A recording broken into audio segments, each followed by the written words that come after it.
Hello everyone, it's your girl Arbitrate. I'm here to talk about directional bias. If you're a forex trader and you know nothing about directional bias, just watch this video to the end. You'll get an insight into it. When I say directional bias, it's the overall direction of the market on the higher time frame. Higher time frame like the 4-hour, 3-hour, or 1-hour time frame. Trading in line with the directional bias increase in the likelihood of finding good setups, very valid setups, as you are aligning with the dominant market trend. When I say directional bias, the focus is more on continuation rather than reversal. So when I see a bullish move, I look to join the bullish move. And when it is bearish, I look to join the bearish move. I can boldly tell you, trading against directional bias can lead you to frequent stop outs. Yes, that's hitting of SLs back to back as you are trading against the prevailing market direction. You should know the market moves in two directions. We have uptrend, which moves in higher highs, higher lows, higher highs, higher lows, higher highs. And with the downtrend, the market creates lower lows, lower high, lower low, lower high, lower low, lower high.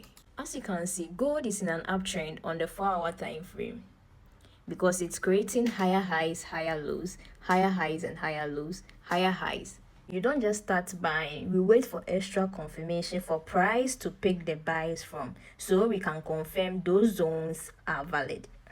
What I mean is, when you draw your trend line, either you wait for a bounce on the trend or you mark out zones market can possibly come back for reversal. Keep your attention to gold. Gold is in an uptrend, and there's an order block zone, this is a breaker block zone, and this order block and a breaker block. Instead of jumping immediately, we wait for extra confirmations. These confirmations come when price pull back to the certain key zones, allowing us to validate on those zones as potential buying zones.